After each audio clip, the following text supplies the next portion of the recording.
Hi friends, ഇന്ന് നമുക്ക് താറാവിൻ്റെ parts കറി വെച്ചാലോ. അതിനായിട്ട് താറാവിൻ്റെ പാർട്സ് നന്നായി കഴുകി വൃത്തിയാക്കിയത് ഒരു 1.5 കിലോ എടുക്കാം.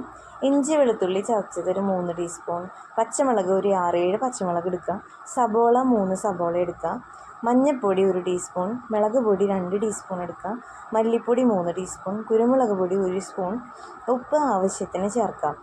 ഇതിൽ ഇഞ്ചി വെളുത്തുള്ളി ചതച്ചതും പച്ചമുളകും സബോളയും പകുതി വീതം എടുത്താൽ മതി. ബാക്കി പകുതി നമുക്ക് വഴറ്റണ സമയത്ത് എടുക്കാം. ബാക്കി ഉള്ള ചേരുവകളും പൊടികളും എല്ലാം ചേർത്ത് നമ്മൾ കുക്കറിൽ നന്നായി കൂട്ടി യോജിപ്പിച്ച് ഒരു 1/2 ഗ്ലാസ് വെള്ളവും ചേർത്ത് നമ്മൾ ഒരു വിസിൽ അടുപ്പിക്കാം. എന്നിട്ട് അത് മാറ്റി വയ്ക്കാം. ഇതിൽ വിസിലടുപ്പിക്കുന്ന കാര്യം പറയുകയാണെങ്കിൽ ബ്രോയിലർ താറാവിൻ്റെ പാർട്സ് ആണെങ്കിൽ നമ്മൾ ഒരു വിസിലടുപ്പിച്ചാൽ മതി. നാടൻ താറാവിൻ്റെ പാർട്സ് ആണെങ്കിൽ നമ്മൾ 2 വിസിലടുപ്പിക്കുക. അതിൻ്റെ വേവ് അനുസരിച്ച് വിസിലടുപ്പിച്ചാൽ മതി. അല്ലെങ്കിൽ നമുക്ക് തുറന്നിട്ടും വേവിക്കാം കേട്ടോ. കുറച്ചധികം നേരം വേവിക്കണം എന്നുള്ളൂ. ഒരു ചീഞ്ചട്ടി അടുപ്പത്ത് വെച്ചിട്ട് വെളിച്ചെണ്ണയോ ഓയിലോ കുറച്ചൊഴിക്കാം. 1 സ്പൂൺ എങ്ങനെ ഒഴിച്ചാൽ മതി, കാരണം താറാവിൽ നിന്ന് തന്നെ എണ്ണ തെളിയും. അപ്പോൾ കുറച്ചൊഴിച്ചാൽ മതി.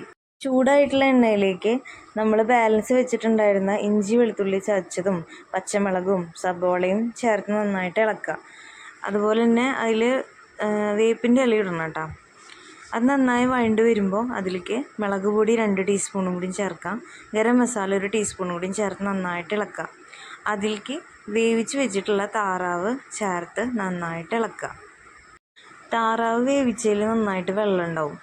അപ്പോൾ നമ്മൾ അതിൻ്റെ ആ സ്റ്റോക്കും കൂടി ചേർത്ത് നന്നായിട്ട് ഇളക്കി നന്നായി തിളപ്പിക്കാം.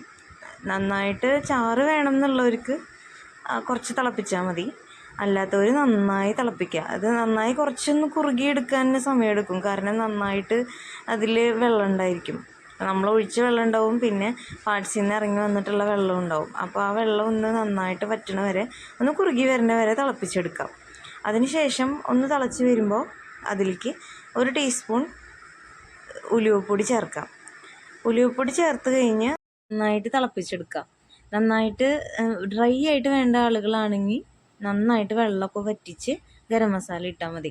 അല്ല കുറച്ച് ചാറോടെ വേണം എന്നുള്ള ആളുകളാണെങ്കിൽ കുറച്ച് വറ്റിച്ചാൽ മതി. എന്നിട്ട് ഗരം മസാല ഇട്ട് കഴിഞ്ഞാൽ നമ്മുടെ സ്വാദിഷ്ടമായ താറാവിൻ്റെ പാർട്സ് കറി റെഡിയായി. ഈ പാർട്സ് കറി നമുക്ക് ചോറിൻ്റെ കൂടെയോ ചപ്പാത്തിയുടെ കൂടെയോ അപ്പത്തിൻ്റെ കൂടെയോ പൊറോട്ടയുടെ കൂടെയോ ഒക്കെ നമുക്ക് ചൂടോട് കൂടി കഴിക്കാൻ പറ്റും. നല്ല സ്വാദാണ്. ഈ റെസിപ്പി ഒന്ന് ട്രൈ ചെയ്ത് നോക്കണം. എല്ലാവർക്കും നന്ദി. നമുക്ക് മറ്റൊരു വീഡിയോയിലൂടെ വീണ്ടും കാണാം.